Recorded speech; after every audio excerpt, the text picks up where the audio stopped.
Eternal God, in the reading of the Scripture, may your word be heard. In the meditations of our hearts, may your word be known. And in the faithfulness of our lives, may your word be shown. Amen.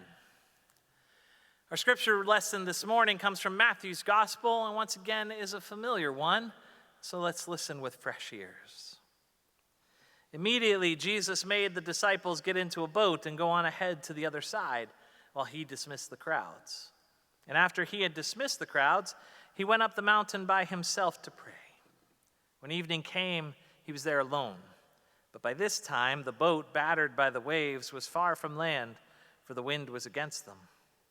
And early in the morning, he came walking toward them on the sea.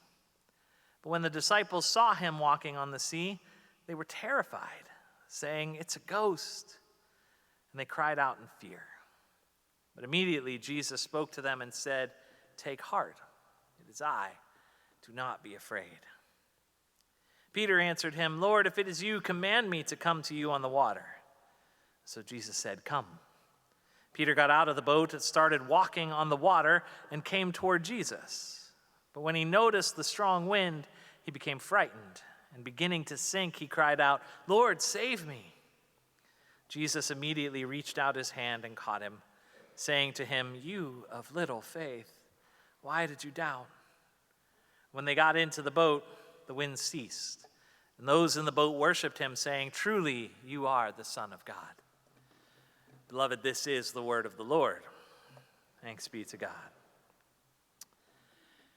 In preparing for this sermon this week, I was reading John Ortberg's appropriately titled book, "If You Want to Walk on Water, You've Got to Get Out of the Boat."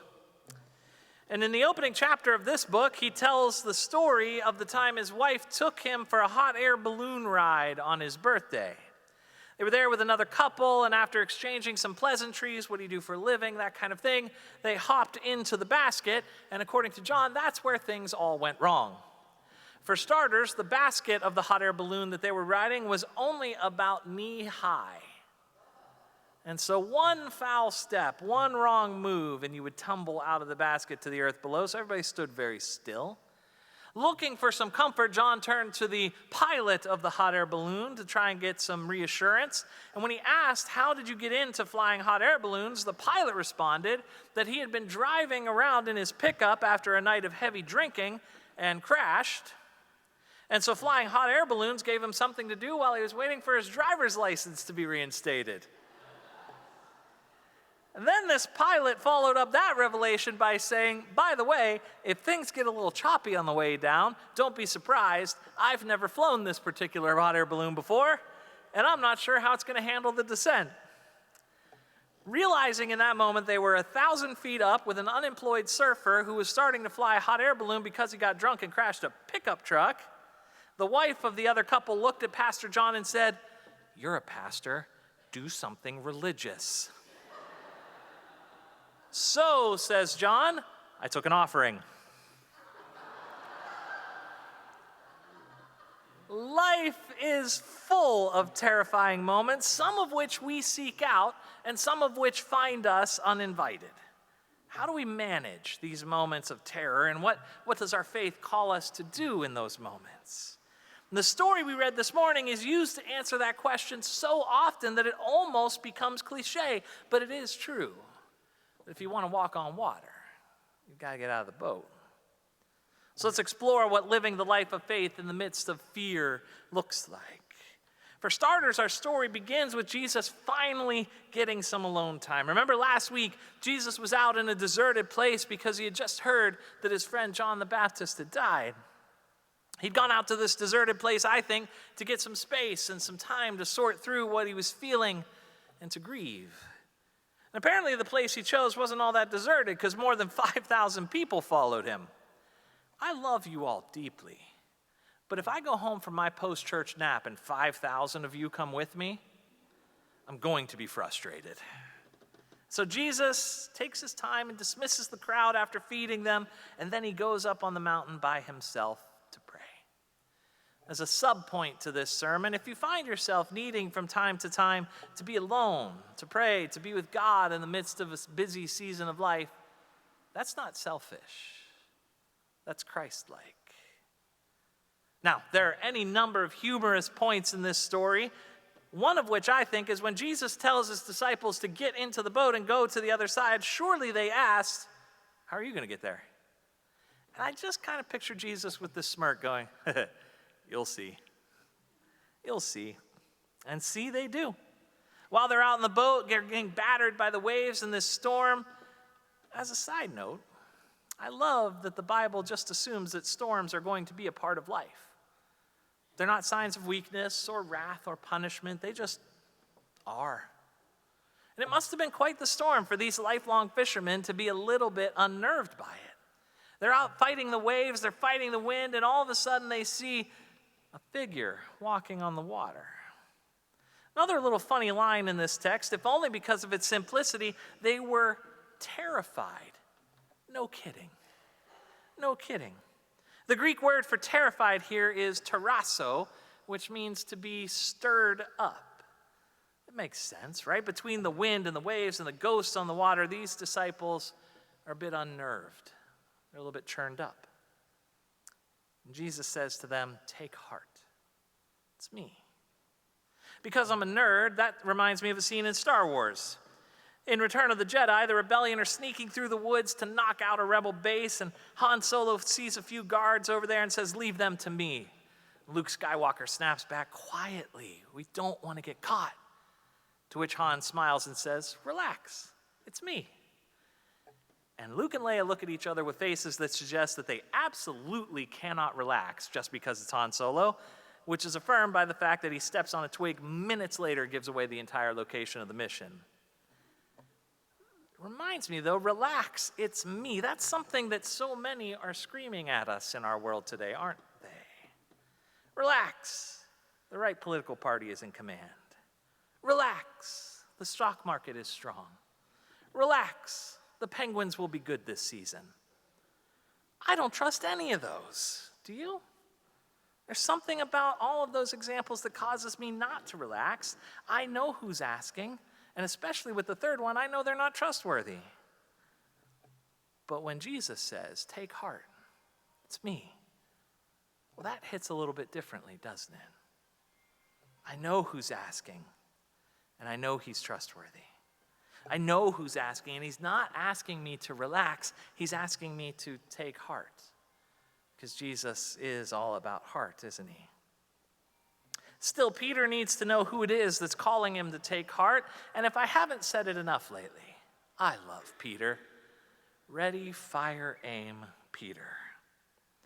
Peter needs to hear Jesus call him out on the water. On the one hand, this reaction seems so silly. Peter says, Lord, if it's you, command me to come to you on the water. I don't know about you, but I can think of about 100 better ways to identify a person, can't you? Lord, if it's you, what's one thing you know about me that no one else does? Lord, if it's you, what did you say to the Pharisees when we were fighting with them back there? If it's you, what did I say when you first called me to be a disciple? Heck, even if it's just you, would you come a little closer so we could see your face? But no. Peter says, if it's you, let me come out and walk on water. If it's you, let me do what you're doing.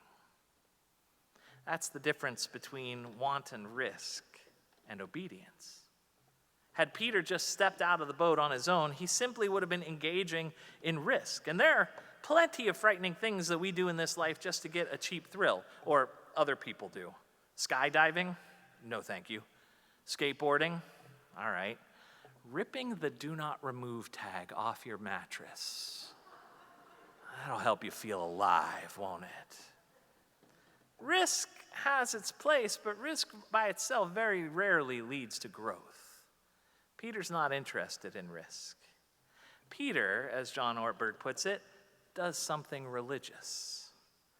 Peter is a disciple, and so he knows in his bones that to be a disciple means that he is called to do what his master does. If Jesus is Peter's rabbi and his rabbi is walking on water, then Peter wants to do that too. But not only that, Peter knows that to be a disciple is to answer the call of his rabbi. As a disciple, you don't go around charting your own course, taking your own risks. You take the risks that your rabbi calls you to. It's not enough for Peter to just blindly take a risk here. He has to take the risk his rabbi is calling him to take. He needs to hear that invitation. For all that, though, the invitation still invites fear, doesn't it? Earlier in this text, we get that the disciples are terrified, terrasso, stirred up because of this figure walking to them on the water. And what's interesting is, later here in this story, as Peter's beginning to sink, we get a different word for the same thing. Peter becomes frightened. It's a different word in the Greek. It's the word phobo, and it means fear, but it's also often translated as awe, wonder. I think about this word a lot when I think about the Old Testament idea of being called to fear God.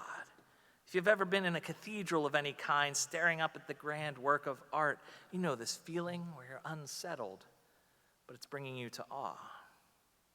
When he starts sinking, Peter isn't just stirred up the way the disciples were at this ghost walking on the water.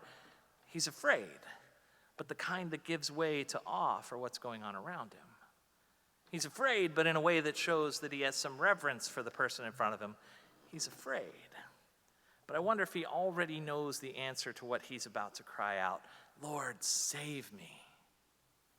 Because, of course he would, right? Peter would know that by now. There's a difference for us between the fear that just stirs us up and the fear that gives way to awe. Can there really be awe or growth or challenge without a little bit of fear involved? This summer I've been coaching my boys' deck hockey team, and truth be told, Josh and Jules are among the more advanced players on my team. They're just about ready to age up, and everybody else is wee tiny and trying things for the first time. Can you imagine what it's like to play goalie for the first time in hockey? They're going to shoot what at me? Can you imagine the fear that comes the first time you get hit with a shot that missed its mark? Or even the fear from a child's perspective of just stepping out to try something for the first time. My favorite part of coaching over this last season has been that these kids have gotten better. They've grown. And they share a good bit of awe in who they become as a result. Honestly, it's such a beautiful and joyous thing to be a part of. That kind of growth and development, especially watching these young kids push through fears to get there. That's what the life of faith is like too. Sometimes we're asked to do some things in our faith that frighten us. Sometimes we're asked to get out of the boat and walk on water, and I think some of us don't want to because we've confused the kind of fear that just stirs us up with the fear that leads us to awe and wonder. Maybe we've been burned too many times before. Some of our fears are justified, after all. The kind of fear that usually leads to awe is often justified. Those waves really could drown Peter. It really is a risk to do the things that are faith that might frighten us. Growth might actually lead to pain along the way. But there's an easy way to deal with our justified fears. It's to lean on Jesus. When Peter sees the waves and he becomes frightened, he cries out. Jesus, of course, reaches out his hand and catches him. And here's why Peter and the disciples down through the ages, including you and I, can step out of the boat. Jesus will always catch us, won't he? There's no greater prayer, I think, in the life of a follower of Christ than to cry out, Lord, save me. I think that's one of the prayers Jesus is most happy to answer. Jesus even seems surprised that Peter doesn't know that more fully himself. You of little faith, why did you doubt? You know I'll always catch you. You know I'll always turn your best efforts into better than you could have ever done on your own. You know I'll always put you back in the boat when things get out of control. So, what is it, church, that we're afraid of? I asked the staff earlier this week in our Bible study, and we developed a comprehensive list after 4 or 5 hours of things that we're afraid of. Maybe we're afraid to put ourselves out there, afraid of stepping outside of what is most comfortable in the church to serve our brothers and sisters in the community. Maybe some of us are afraid and carrying around a little bit of imposter syndrome, worried that folks are going to figure out at some point that we don't exactly know what we're doing. Maybe in the church in America, we're afraid of this decline that everybody keeps talking about, the shrinking membership rolls and budgets that tend to come with it. And look, those are all probably justified fears, right? Lots of Christians have faced them before over the ages. But I think about the kind of awe and wonder that comes on the other side of stepping out of those boats. Yes, we might be afraid to put ourselves out there and serve Christ in the community, but you know what? Everyone I've ever been with who has done it has felt Jesus catch them along the way and comes back feeling like they've received more than they gave. That's fear giving way to awe. Yes, we might be afraid that people will find out that we're not quite sure what we're doing, but when we get honest with our neighbors, when we admit our shortcomings and let Jesus catch us there, we find that we don't have to invest quite so much energy and effort into faking it. That's fear giving way to awe. Yes, the church in America is in decline of late, but if we let Jesus catch us, when we step out of that boat in faith, unconcerned with numbers and budgets and fear, it turns out that the church is exactly what our culture needs right now, a place where a community of love is possible. And it turns out from experience that folks are much more likely to join in what you're doing when you're not doing it based in fear. That's what happens when fear gives way to awe. When we step out of the boat specifically because our rabbi has called us out onto those choppy, fear-soaked waters, we'll be amazed at the way Jesus is going to save us. Allow our fears to give way to awe. And so, church, may you first of all never find yourself in a hot air balloon with a drunk driver. May you do something religious with your fears. May you have the courage to step out of the boat at the call of your Rabbi Jesus. May your fears give way to awe and growth and change. May you realize that as long as Jesus is around, failure is not an option. He'll always catch you, and so we can risk it all. Thanks be to God.